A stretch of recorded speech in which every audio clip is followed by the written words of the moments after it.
What's up top 10 fam, hope you're having an awesome day. I'm your host Ayman Hassan and welcome back to another video. Now I know a lot of people have things about elevators and are scared of them for one reason or another, but I'm quite okay with them. To be honest, I've never gotten stuck in one or anything, but the worst I've dealt with is having to wait 40 minutes for one, or when someone farts right before their floor and it's like, dude, how sadistic are you? I'm literally still in here. Anyway, I know that was a horror story and a half, but these ones are truly graphic and terrible, and also shout out to our subscriber AmberFang37 for suggesting this video. You're a real one. But anyway, these are the top 10 scary elevator stories. Starting us off with number 10 is Trapped. This one is legit my worst nightmare, and I'm actually heartbroken that this actually happened to someone. Like, I can't. So back in March of 2016, a 43-year-old Chinese woman's corpse was found in an elevator.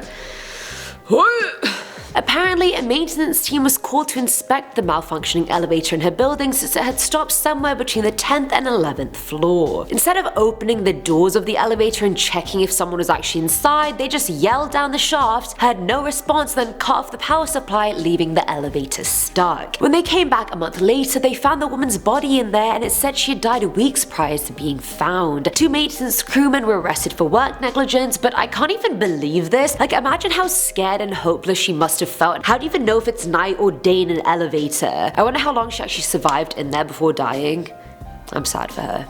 Coming in at number 9 is Split in Two. So back in 1906, a Minnesota-based nurse got into an elevator at a nurse's home. It was one of those old-fashioned elevators that had a gate, so the elevator worker closed the gate and it started to move. All of a sudden, they both hear a tear and the boy rushes to the rope to pull it and stop the elevator, but there was some kind of electrical malfunction. Instead of stopping like it usually should have, the elevator shot upwards and crashed straight into the framework at the top of the building. Stuck there, the boy crawled on top of the cage and managed to get out and tried helping the nurse escape through the gate's bars, but the cable fully snapped in that moment and the elevator started going crashing down with the nurse stuck half in the elevator and half out of it. Her body was found in half at the bottom of the shaft, and I honestly can't even imagine how much that would have hurt. Like, imagine your body literally being split in half while you're alive and can feel it.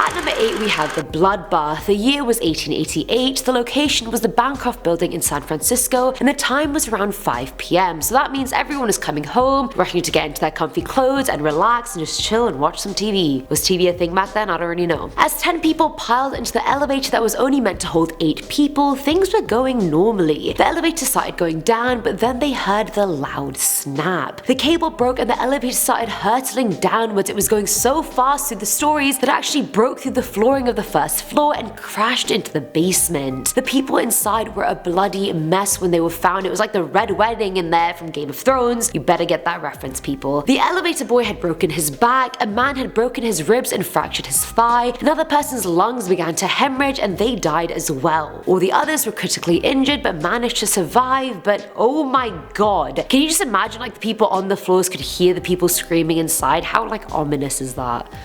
Ugh. Filling on number 7 slot is Hush Hush. Now back in the 1850s, Marshall Field's was a huge upscale department store in Chicago with a very good reputation. So when a horrible elevator accident occurred in 1917, they tried their best to cover it up and keep it hush hush, but we know by now the truth always comes out, people. Later that day in the news, it was published that 4 men had been cleaning out the elevator pits in the basement, and the elevators were all stopped on the first floor, as they should be. All of a sudden, they hear someone shout all out of the pit. One elevator had started falling downwards towards the basement, and 3 of the men managed to make it out, but one was knocked down and had his skull crushed. I don't even know how to make jokes in this video, you guys, because I feel like I can't. Now at number 6 is Maximum Occupancy. Back in May of 1903 in Pittsburgh, a celebration party was going on the 5th and 6th floors of the Donnelly building. The attendees were all part of the Pennsylvania Electromechanical Institute, and there were about 700 people on both floors altogether. At 10 PM, 17 people packed into the first floor elevator that could only hold 10 to 12 people. As the elevator headed up and reached the 6th floor, the cable suddenly let go, making the elevator crash down 6 stories. If the crash wasn't bad enough, the multi-ton elevator cable and assembly crashed on top of the elevator, crushing everyone inside. Hearing the chaos, the partygoers came outside and saw the disaster before them. 4 bodies were pulled from the rubble, but their bodies were so mangled you could only identify them by their clothing. The youngest rider somehow survived, but the accident was ultimately blamed on overcapacity. And I feel like this is something so many people would do. I always go into an elevator when there's too many people and I'm like, oh, the elevator can hold it. There's just like 10 of us. It's like, no, it clearly can't, right? Clearly it can't. Coming in at number 5 is the delivery guy. Now I can admit, and I'm a bit ashamed of this, but I've been Uber Eating food every day for like 2 months now. You know, we just go through a phase and you can't be bothered to cook. Hashtag depression problems. Anyway, I'm just kidding, guys. Anyway, because of that, I feel really bad about this story, so I thought I had to share it with you guys. Back in 2005, Ming Quan Chen, a delivery driver for a Chinese restaurant in New York, had just finished making his delivery as he stepped back into the elevator. But he never came back to work, and worried, his co-workers called the police, who spent days searching for him but to no avail. Eventually, they looked in the elevator of the building to find him in there, somehow still alive but extremely dehydrated. I'd be so mad if I was him. Like, that's the worst luck, and I'm surprised he even survived for 3 days, but I'm also shocked none of the residents of this building were like, oh, this elevator isn't working, I wonder why, how strange, maybe I should tell my concierge, maybe someone's stuck in there. But no one gives a damn. At number 4 is the fetal position. Sherwood and Caroline Wadsworth met in Pennsylvania in the 40s, and the two got married, had a great life, and then retired to the Georgia coast in the 80s. They had a 3-story house there that included an elevator, but Georgia as a state doesn't require regular elevator inspections for houses like they do for public buildings. The elevator had a telephone jack, but no phone was actually connected to it. It had been a while, and the Wadsworths' neighbors started noticing that the couple weren't taking out their trash anymore, and newspapers were piling up outside their house. The delivery boy decided to call the police, who broke in to find the couple's cat, but not the couple. They realized the elevator of the house was stuck in between the 2nd and 3rd floor, and when they opened it, they found the couple in there. They were lying in fetal position facing each other, and autopsy reports showed they had died of heat exhaustion. Temperatures inside the elevator reached 95 degrees, and the lack of phone meant they weren't calling anyone whatsoever. Isn't that somehow like beautifully poetic yet very morbid, that they died like that in like a fetal position?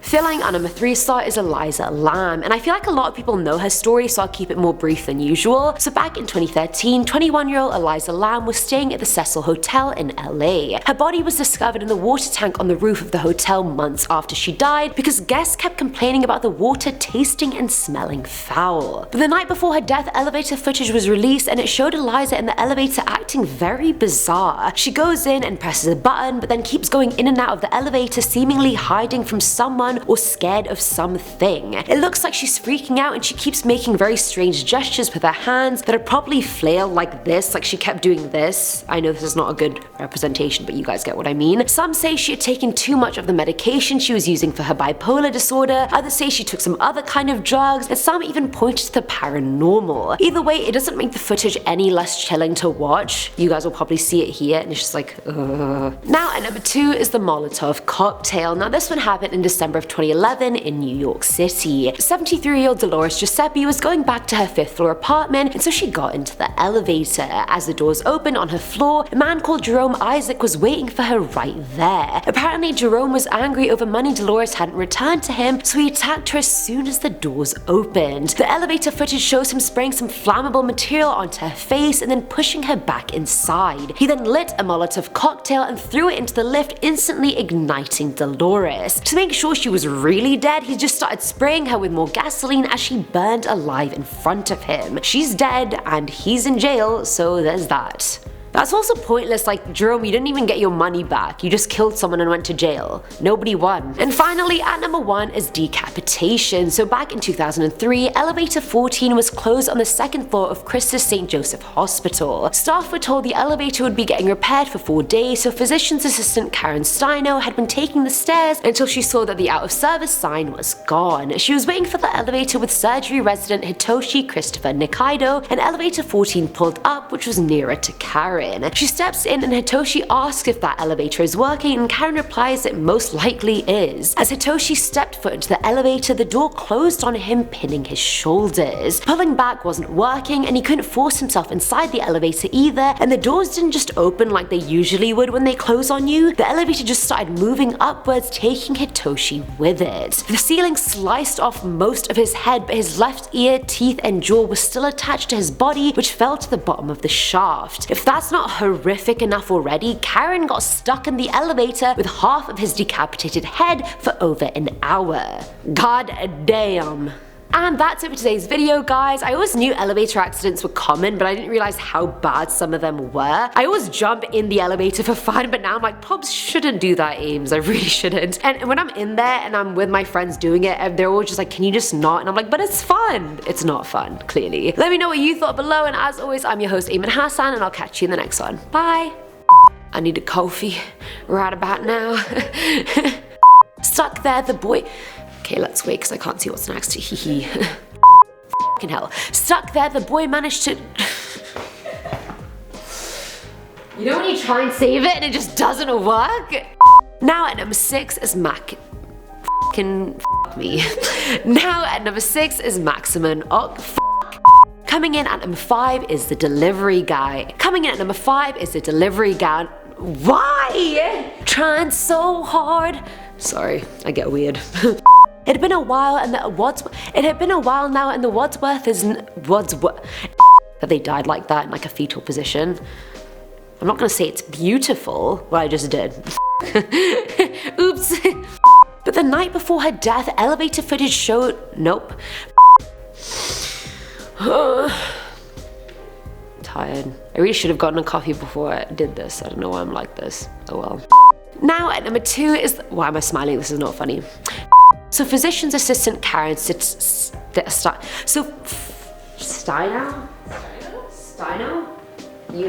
I trust you. Steino, okay. Physician's assistant Karen what did you say? Steino, okay, come on now. Karen Steino, okay. And that's it, it's for it, so everybody goes bye.